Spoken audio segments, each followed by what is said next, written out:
All right, it's really important to remember that everything we know is based upon what we have learned over the years. And so we should be able to make connections in science between the people and their discoveries and then what it means in today. So I'm going to start this off and hopefully make a few more of these as we go through to try to demystify where our current understanding comes from. So let's have a look at what's in an atom. What do we know about atoms and where does it all come from? Alright, so let's have a think about it. We know that atoms are uncharged. Now we know that because when we bring a charged object near most matter, nothing happens. So the atoms, that means, must be also uncharged. If matter is uncharged, then the atoms must be uncharged. Now we know that atoms have got positive, negative and neutral bits in them. And if you want to go into further study on this, into atom smashing and things like that, we know lots of other things that are starting to appear.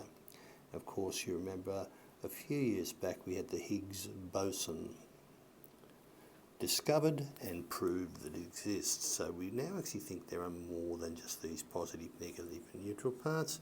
There are other parts there as well. Right. Now, but what we now know is that the positive and negative parts, for atoms to be neutral, then the positive parts and the negative parts must be equal. That sounds logical, I think. Now we can upset this. You might have done the experiment where you rub a balloon onto your jumper and then it will stick to a wall.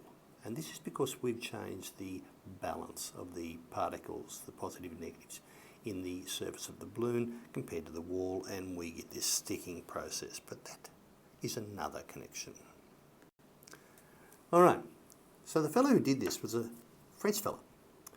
And he did basically this first study of electrostatics, in other words, charges. He looked at charges and he looked at how they interacted.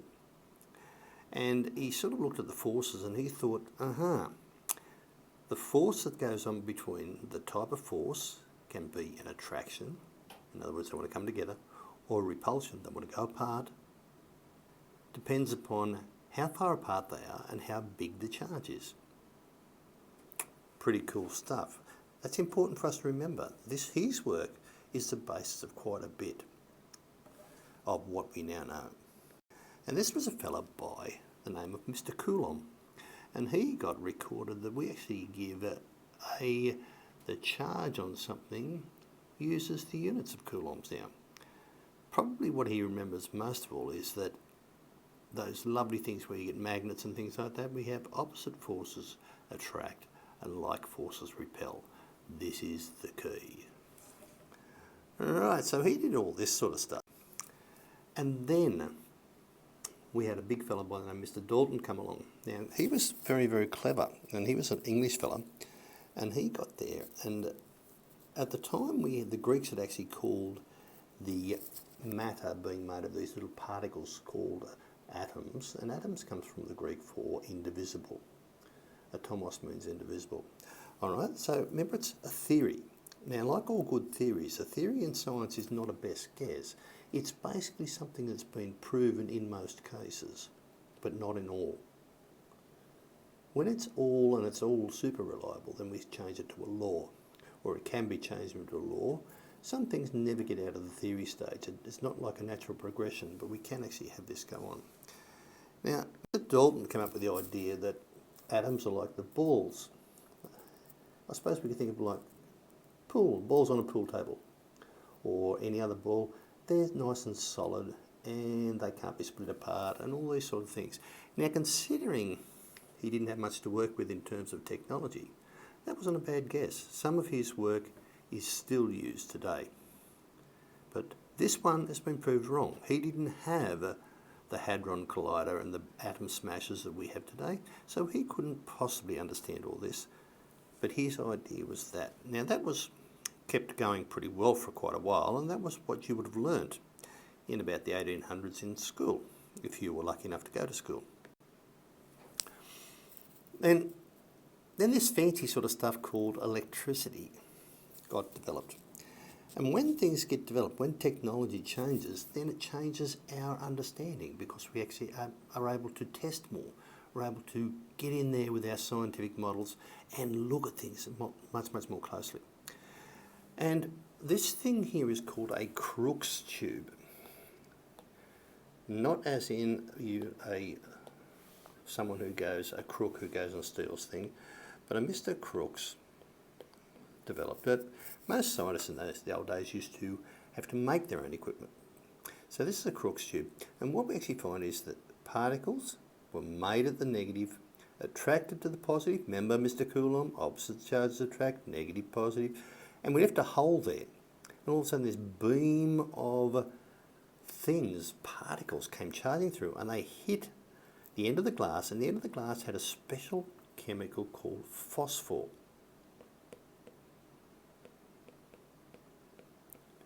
And phosphor simply glowed when it was hit by charged particles. That's the basis of your TV tube, again, but a different connection. So, we've now got this thing. So, where did this come from? Well, it's come from this this negative thing here. Where's it gone to?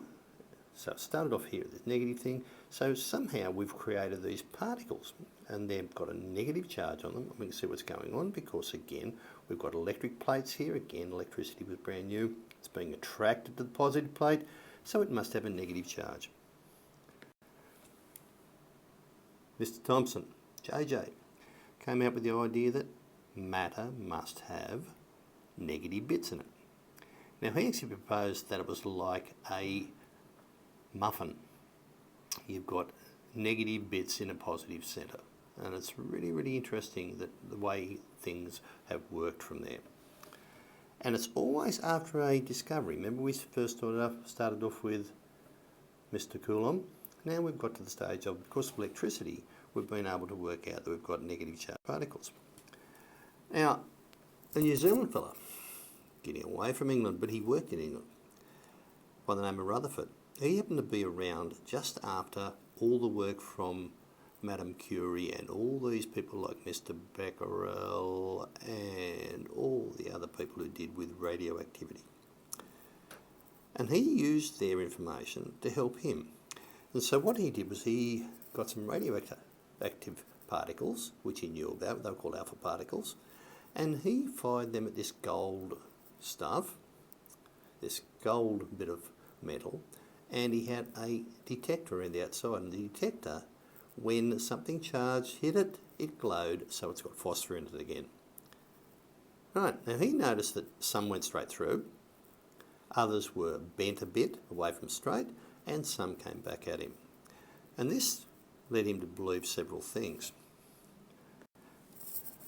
He said there must be a bit in the middle to cause the bounce back of these particles over here and here. To cause that bounce back, it must be a small positive centre, because the charge on an alpha particle is positive.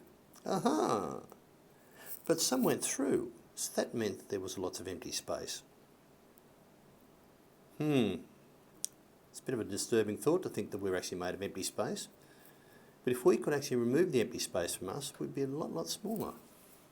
Anyway, back to the story. Mr. Rutherford made this. Now, it went on from him, and I haven't included him. Shortly after Mr. Rutherford came there, another gentleman by the name of Chadwick came along. Not Mrs. Chadwick's husband, but another gentleman by the name of Chadwick came along, and he actually found there were some particles without a charge. They weren't deflected by magnetic or electric fields. No charge. He developed the idea of a neutron being inside the atom as well. So what do we think today? Well, our technology today is getting better and better and better. And we still go with some of the ideas that came from these people. We still have a nucleus in the middle. It's still mainly positive in it.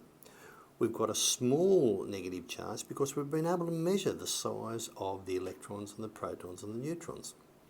We're actually able to do this because our technology has improved.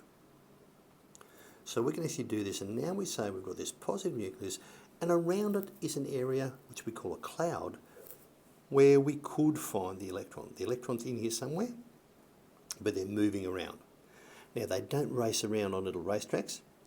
They don't go on orbits like we orbit the sun. They just randomly move in these areas. So these areas are areas where we're likely to find them. Now, is this the end of the story? No. Why? Because our technology is yet to show us the real end of it. And as we go through, we are going to see our atomic model or atomic theory is going to change again as our technology improves and we're able to gain more evidence for something one way or the other happening.